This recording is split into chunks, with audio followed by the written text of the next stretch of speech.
we begin, I'd love to tell you a little bit about my background, kind of where I come from, and why you should trust a couple of things that I say on stage today.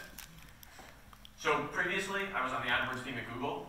I actually co-founded the Accelerated Growth team. The Accelerated Growth team worked with local businesses to help them generate phone calls and leads from anywhere from a $1,000 a month budget all the way to $100,000 a month in AdWords spend. I'm currently the CEO at Adhawk. At Adhawk, we built a machine learning algorithm that actually optimizes Google Ads for you, specifically in the flooring industry. I'm also very active on Twitter. I know AdWords is very complicated. I know that a lot of times you can get stuck and there's not that much support around. So if you do use Twitter, feel free to reach out to me at Todd Saunders. I try to do my best to make sure I can answer any questions for anyone, anytime you get stuck with AdWords. I was also very fortunate. Last week I was named Forbes 30 Under 30. I'm a frequent columnist in search engine land in Forbes, where I write about AdWords tips and tricks. And I've spoken at different conferences, such as the Unbounce Conference and Traffic and Conversions. But everything is about AdWords, so I promise you that's one of the only things I'm an expert on. Probably the first question I get asked when I tell people I worked at Google, most people have seen the internship movie, and they ask me about, do you actually have to wear those goofy Google hats? I like to put this up here just to show that I did, in fact, have to wear one of those very, very goofy hats. I still have one today. That's actually my co-founder and I the first day at Google. Just throwing it up there because I know afterwards that's generally the question I get, so I'm trying to get ahead of that question rather than getting a lot of people asking about the Google hats. So today we're going to go over three main things. The first thing we're going to talk about is U.S. flooring trends and customer personas. We're going to talk about how we take those personas and turn them into Google Ads and then into qualified leads. And then I'm going to end on what does this mean for you guys? How can you take this information, how can you take it back to your business and make an impact to help you guys increase revenue online? So those are the three things I'm going to go over. If you do have questions during the presentation, feel free to reach out, to raise your hand. I'm happy to go over that during the presentation or after the presentation. At the end of the presentation, there'll actually be a QR code. If you take a picture of the QR code, that's actually my cell phone number. So if you do have questions during the show or after the show, you can feel free to text me and I'll get back to you and kind of answer any questions that you have. So before we begin, I kind of want to talk about why we're here. Right? So Mohawk has put on an incredible Edge conference. You know, this is one of the best conferences I've ever been to. But I'm really here to present what Mohawk has built.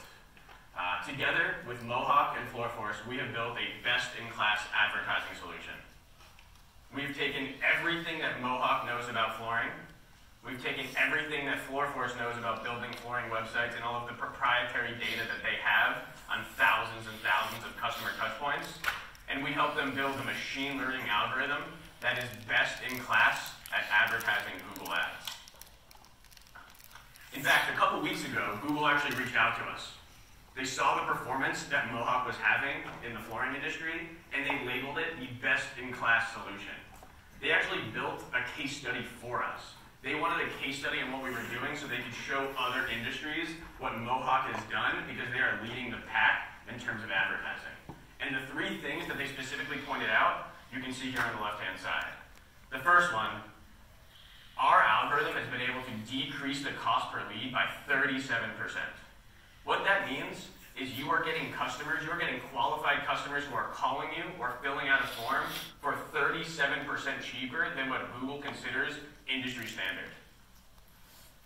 The next thing is we're seeing 224% higher conversion rates. Now, a lot of this is due to the optimization that we're doing, the beautiful landing pages that FloorForce and Mohawk have put together, and in conjunction, we're seeing higher conversion rates than they've ever seen. Lastly, we're seeing a 237% increase in lead volume.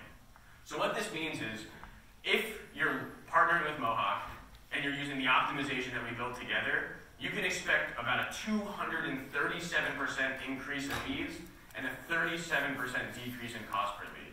That basically means we're bringing you more business for cheaper, and that's what we all want. Again, 37% decrease in cost per lead. Google has labeled this the best-in-class solution of anyone in the industry with 237% increase in leads year over year. Now, you might be asking yourself, like, how is this happening, right? These are all just numbers, they all sound great, but what is actually going into this and how are we able to achieve such, great marks? We're doing doing this two ways. The first way is through data science. We actually have a team of data scientists who have their PhDs in machine learning and data science, and what they've done is completely learned about the personas in the industry. We've worked with Mohawk and Floorforce to figure out who are the customers online. Now, the customers online are actually a little bit different than the customers that come into your store. These customers have a very specific persona. They're the ones that are doing research on flooring. They're the ones that are making the decision of which flooring retailer to actually go into. So I'm going to go over in a second who these personas are, but we are using data science to really find these personas and hone in on these personas. The other thing that we're using is machine learning. So we're using machine learning to basically take these personas and turn them into Google Ads optimizations. These two things together are extremely powerful, and these are things that have led us to the 37% decrease in cost per lead and 237% increase in web leads. And this is exactly what we did at Google, which is why I'm really excited to finally be able to, A, be outside of Google, but B, be able to have you guys leverage the success we're seeing. So let's first talk about US flooring trends and personas. So what is happening in the flooring industry online? What are we seeing? And who are the personas that are online? Now, as I get into this section, I would love a little bit of audience participation because it does get a little boring hearing myself sit up here and talk. So a little bit of participation here would be great. Okay, so when we're looking at US flooring trends online, what we're seeing is consumer search volume for the search flooring stores near me is at an absolute all-time high. If you actually look at this graph, in 2003 to about, call it 2010, there was basically no search volume for people looking for flooring stores online. There was basically nothing. If you look at what happened in 2013, you start to see more and more search volume come up. But what's really interesting is if you look at 2018 and Google's projection going into 2019, it is literally the best time there's ever been to be a flooring retailer online. And Google is proving that. There has never been more searches for the term flooring stores near me, flooring retailers near me, or actually any search related to flooring within Google. So you've heard throughout, a couple presentations that today is, the best day to be a flooring retailer. I truly believe that, and Google has data to back up that today is the best day to be online, and you have the opportunity to capture the most consumers that have ever been searching for flooring. The other interesting trend that we're seeing, and we're kind of seeing this across all industries, is mobile is growing. 72% of all of the searches I just showed you are actually happening on mobile devices. Now this is great for you guys, right? That means more phone calls, people can search for your store, click a little click to call ad, or click your Google My Business listing and call you right away. But where it gets a little bit difficult is consumers expect a beautiful mobile experience. So if you don't have a beautiful mobile website, I suggest looking into how you can do that. I know Floorforce and other people downstairs can help you guys actually build that. But 72% of these searches are happening on mobile. So you will see more phone calls than you've ever seen. But if you don't have a mobile optimized site where they can click to call you right away, you're going to run into some issues. So Floorforce's mobile site legs real slow. Have you guys talked about that at all? Yeah, so they're working on a mobile optimized solution. I actually think they're downstairs talking about it now. But yeah, we can sync up after with them about their mobile site. So we've actually tested their mobile sites before. I'm not sure of your site in particular, and I don't work for them, so I don't necessarily know, but we've tested their mobile sites before with the Google speed test and against some of the competitors, and most of them are in the top percent. So if yours is lagging a little bit, I would probably check out your catalog, because that's usually what slows it down in terms of the number of products. But I can tell you that when we were at Google with Mohawk and Floorforce, we ran a bunch of speed tests on the mobile site, and it did go into the top 1% of all mobile performance. And I can actually send you that link if you want to test it. Google has a link to test all mobile sites. So the first thing we did is we took all of this information. Again, we took all this information from Mohawk that they know about the flooring industry. We took all the information we knew from Floorforce about the flooring industry, and we first looked at the personas. Right? We took our team of data scientists to look at the personas of these customers to figure out who they are. So a quick show of hands. How many of you guys think that the majority of flooring consumers are males? Okay, that's either people don't want to raise their hands or no one thinks that. Okay, one, perfect. We found out, we started using the CRM and that we thought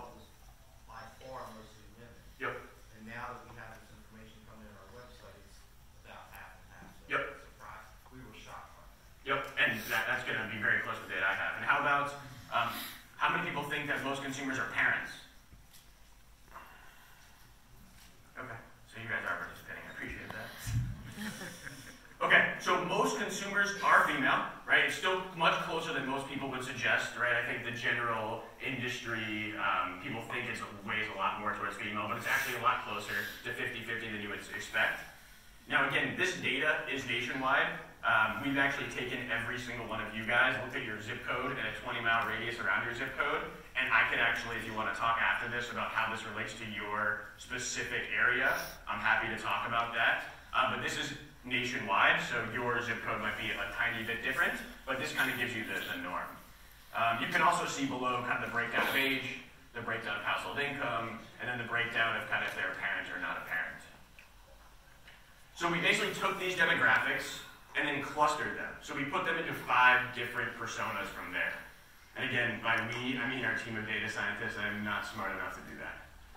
So the 5 clusters are do-it-yourselfers, home decor enthusiasts, grocery shoppers, bargain hunters, and travel buffs. These are actually the top 5 personas that make up the most conversions for flooring consumers.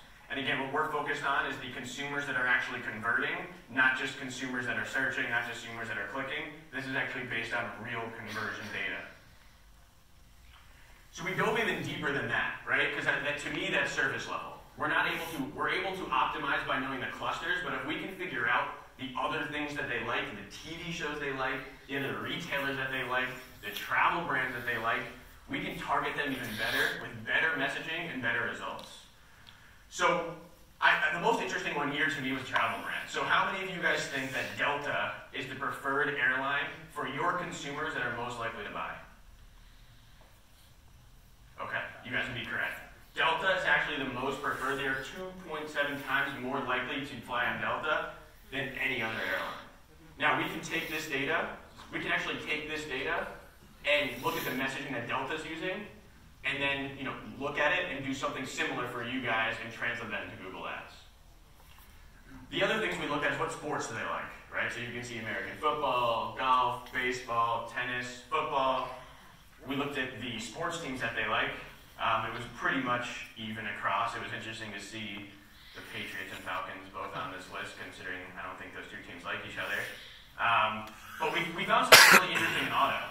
So how many of you guys think that Ford Motor Company is the #1 brand that flooring consumers choose? Okay. The correct answer was Winnebago, and Winnebago actually had the highest standard deviation away from the norm. That was the most interesting thing to me that I'd ever seen. I have never seen something that was so far outside of the standard deviation, but the data really proved that in order to see trends like this, you need a team of data scientists. You need to be able to dive in deeper than just surface level information, deeper than just clusters, deeper than just personas. We want to look at all the way to what auto manufacturer they like. And I thought it was really interesting that Winnebago clearly was the winner. And throughout all of the personas that we looked at, Winnebago was the biggest standard deviation away from the norm.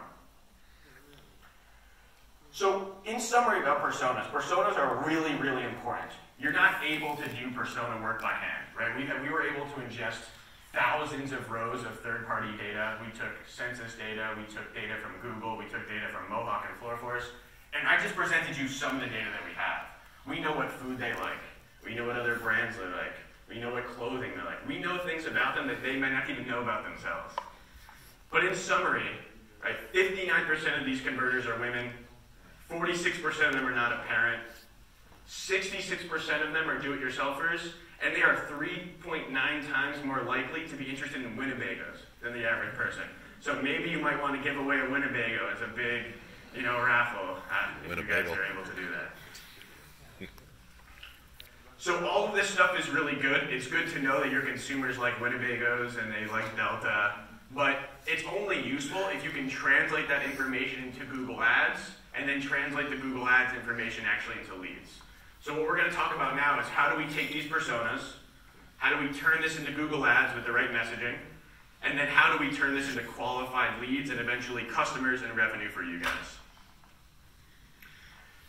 So before I go into the technical stuff of how this works, I just want to make sure we all have the same playing field of understanding what is AdWords, how powerful is it, how big is it, and that type of stuff. So Google AdWords launched in 2000, actually October 23rd in 2000. There are over 3 billion searches on Google every day. 3 billion searches. That is a crazy, crazy number. But what I think is even more interesting than that is there are only 4 million advertisers currently advertising on Google. So I get the question all the time, well, isn't Google AdWords really, really competitive? And the truth is, yes, it is. But if you actually look at the numbers, you have 3 billion searches per day, and you only have 4 million advertisers. So there is still a massive, massive opportunity to get profitable traffic and profitable business from AdWords if you know what you're doing. Also, 78% of US search volume is on Google.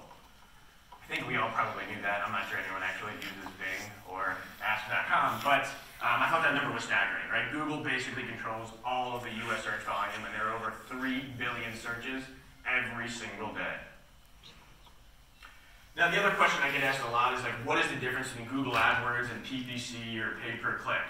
They're actually all the same thing. So PPC stands for pay-per-click, and that's what Google is. You know, there are other sites like Facebook or Twitter and, you know, Outbrain and Taboola that might charge you for an impression or a view. Well, Google AdWords actually charges you per click. So every time a consumer clicks on your ad, that's when you're charged. You're not charged if they see your branding. They're not charged if they look at your ad and give you a phone call and don't actually click on it. You're only charged when they click on the ad, so it is very much so performance-based. Now, Google can only do so much, right? You're going to get charged when they come to your website. Then it's up to you guys to make sure the website looks beautiful and kind of brings them into your store. No different than, you know, when someone comes into your retail store, it's your job to, from there, make sure the store looks beautiful and that you can sell them. So I put this up here. This is probably the most complicated part of AdWords. This is probably the part that if you are running AdWords yourself or you have an agency running it, this is the #1 mistake I see when foreign retailers are using AdWords. So, well, now no one can see it. I think my computer turned off. So any questions? Give me 1 second. Exactly. Okay, so we're going to improv. How many people here are actually running Google AdWords? And I'm just kind of curious, how many people are running it themselves? Okay.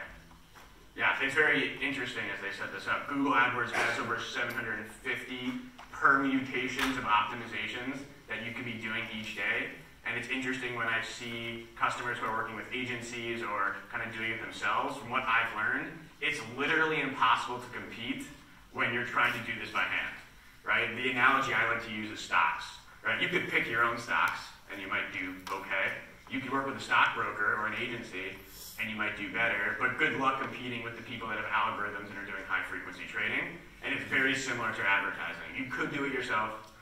You could go to an agency that's selling you, all of this service, and they're going to do all these things. The honest-to-God truth is, there is no way, by hand, you are doing 750 permutations of optimizations and then knowing the results of actually what's going to happen.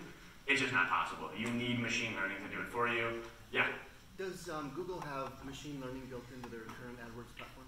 They do. So Google has machine learning built in them. If you look at the opportunities section, when they send you the opportunities of things to do, the one thing I will tell you, though, to be very honest, is Google has their own prerogatives, right? So I was on the account management team at Google. How many people have talked to their Google account manager? No, you have. Although they're there to help you and they're there to answer questions for you, let's be honest, we were a sales team, right? We're there to help you, but there's a reason we don't charge you a commission to help, manage your account. It's because eventually we're trying to get you to increase your spend. So, to get back to your question, yes, they use machine learning, and all intentions of it are good, I would say. I don't think they're being malicious, but just know their whole goal is to help increase your budget, and they'll basically do anything they can to increase your budget and your spend. So I would watch out. I would use them as a guiding point of a gut check, but I wouldn't go accepting all of them and saying this is what we should be doing. They'll never be the ones to sell you, the ads and then say, oh, we're also going to optimize the ads for you. Question?